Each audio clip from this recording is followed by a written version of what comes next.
जी अस्सलाम वालेकुम dear students, welcome to the next lecture which is part 4 of the chapter number 9, which is valuation of securities.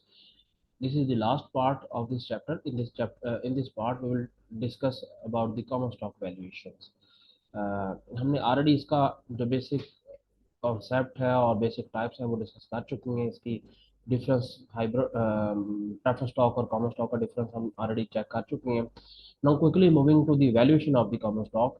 अच्छा, common stock में एक चीज़ हमने ध्यान रखनी है कि कॉमन स्टॉक के केस में हम, अगर हम फ्रॉम द इन्वेस्टर्स परस्पेक्टिव हम देखें, तो we can generate two kinds of और we can get two kinds of returns by investing in the common stocks. Number one, the regular return in the form of dividend, वो तो हमें मिलता रहता है। सेकंडली, हमें कैपिटल गेन भी इसके ऊपर रिसीव होता है। कैपिटल गेन क्या होता है? It is the basically the difference between buying and selling price. उन दोनों के डिफरेंस को हम कैपिटल गेन बोलती हैं। लेकिन कैपिटल गेन हमें कब रिकवर होता है? जब हम उसको सेल आउट करते हैं।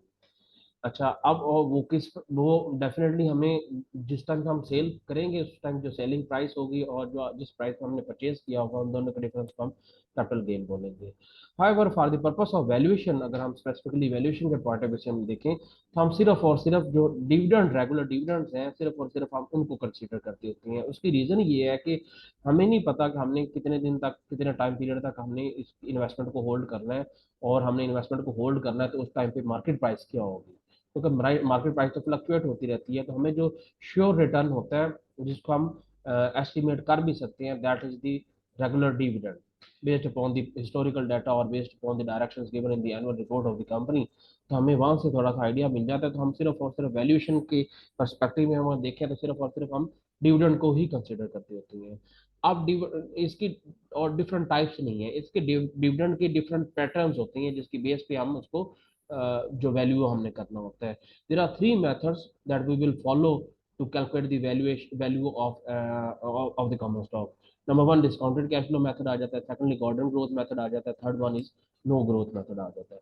Quickly moving to the discounted cash flow method. Discounted cash flow method ये बेसिक कैरेक्टरिस्टिक्स को फुलफिल करता है। तो बेसिक कैरेक्टरिस्टिक्स कॉमन स्टॉक की क्या होती है कि इसमें हमें डिविडेंड फिक्स नहीं होता है। We will get dividend whenever the dividend हमारा डायरेक्टली लिंक होता है कंपनी की प्रॉफिटेबिलिटी के साथ। अगर प्रॉफिट ज्यादा होगा तो हमें ज्यादा डिविडेंड मिलेगा, अगर प्रॉफिट कम होगा तो हमें कम डिविडेंड मिलेगा। अगर प्रॉफिट नहीं हुआ तो हो सकता है उस साल हमें डिविडेंड मिले ही ना। तो हम क्या करते होते हैं, हमने फॉर एग्जाम्पल 5 साल के लिए इन्वेस्टमेंट को फोरकास्ट कर रहे हैं, या 6 साल के लिए, 7 साल के लिए इन्वेस्टमेंट को फोरकास्ट कर रहे हैं, तो हम उतने ईयर्स के डिविडेंड की एस्टिमेशन कर लेते हैं। और उन सबको हम क्या करते हैं, जीरो टाइम पीरियड पे हम उसको डिस्काउंट कर लेते हैं इंडिविजुअली, और उन सबको हम ऐड कर लेंगे। इस मेथड को हम बोलते होते हैं डिस्काउंटेड कैश फ्लो मेथड हम बोल देते हैं। ठीक है।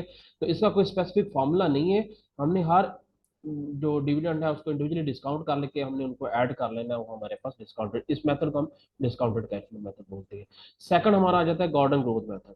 गॉर्डन ग्रोथ मेथड में हम क्या होता है कि इसमें भी डिविडेंड डिफरेंट डिफरेंट ही होते हैं।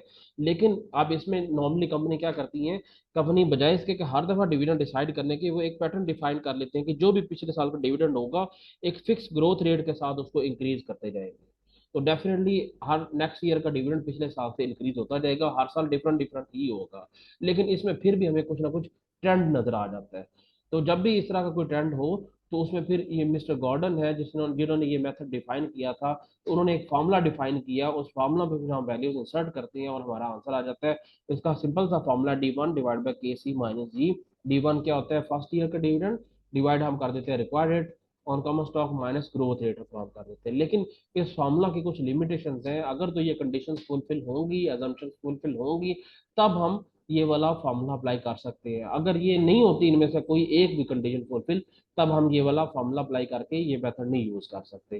तीन कंडीशन कौन कौन सी हैं कि number first, there will be a fix growth rate, the growth rate will continue for ever, and lastly growth rate should not be equal to and should not be less than the KC, sorry, should not be greater than the KC. यहाँ पे एक typing error है, मैं इसको correct कर लूंगा। The growth rate कभी भी आपका इससे बड़ा नहीं हो सकता, it should be less than the KC. ठीक है। तो ये हमारा इसमें तीन कंडीशन है। एक तो ग्रोथ रेट हमारा फिक्स होना चाहिए, growth rate for ever continue होना चाहिए, ग्रोथ रेट केसी के इक्वल भी नहीं आ सकता और उससे बड़ा भी नहीं हो सकता, हमेशा ये इससे छोटी वैल्यू होनी चाहिए। उसकी रीजन ये है कि अगर ग्रोथ रेट बड़ा होगा तो डिनोमिनेटर नेगेटिव आ जाएगा, अगर जीरो होगा तो डिनोमिनेटर नेगेटिव होगा तो आंसर नहीं हम आ सकता, और फिक्स ग्रोथ रेट नहीं होगा तो ये परपेचुटी वाला कॉन्सेप्ट अप्लाई करके ये फॉर्मूला डिफाइन किया गया तो वो भी हम नहीं अप्लाई कर सकते। तो ये तीनों कंडीशन जब तक फुलफिल नहीं होंगी, सॉरी ये बिल्कुल करेक्ट, कि जो ग्रोथ रेट है हमेशा आपका रिक्वायर्ड रेट से कम होना चाहिए, तीनों कंडीशन फुलफिल होंगी तब हम ये वाला फॉर्मूला अप्लाई करके तो कॉमन स्टॉक की वैल्यू कर सकते हैं। लास्टली हमारा आ जाता है जी no growth method. According to that method कि इसमें जो डिविडेंड आज मिल रहा है 10 साल के बाद भी वही डिविडेंड मिल जाएगा, देर इज नो चेंज और no growth in the common stock dividend ever. अगर हम इसकी टाइमलाइन पे 1 मिनट के लिए देखें तो जो हमें आज मिल रहा है हमेशा हमें वही मिलता जाएगा, तो इसमें कोई ना इंक्रीज होगा ना डिक्रीज होगा, तो इट मीन्स कि ये हमारा एक परपेचुटी वाला हमारा बन गया आपका। तो फॉर्मूला हम वही परपेचुटी वाला ही अप्लाई करेंगे, dividend divide by required rate of return on common stock हम कर देंगे तो हम इसकी वर्किंग कंप्लीट कर सकते हैं। अच्छा, अब इसमें हमने जो इंपॉर्टेंट चीज आपने नोट की होगी, जो परपेचुअल बॉन्ड्स हैं, जो नॉन कॉलेबल प्रेफरेंस स्टॉक है और नो ग्रोथ मेथड, ये तीनों तीनों तरह के सिक्योरिटीज में एक एक मेथड ऐसा ऐसा है जिनमें सेम प्रोसीजर हम फॉलो कर रहे हैं, परपेचुअली वाला कॉन्सेप्ट अप्लाई कर रहे हैं, तो उसके थ्रू इसकी वैल्यू कैलकुलेशन होगी। तो this was all about the valuation of securities concepts. I hope कि आप लोगों ने चैप्टर को अच्छा अंडरस्टैंड किया होगा। अब इसमें आप लोगों ने काम ये करना है कि आपने इनकी जो एक्सरसाइज के सारे क्वेश्चंस को आप लोगों ने अच्छी तरीके से प्रैक्टिस कर लेना है, ताकि ये जो कॉन्सेप्ट्स आप लोगों ने इधर अंडरस्टैंड किए हैं इसकी ज़रा और फर्दर क्लैरिफिकेशन हो जाए। Thank you so much, take care.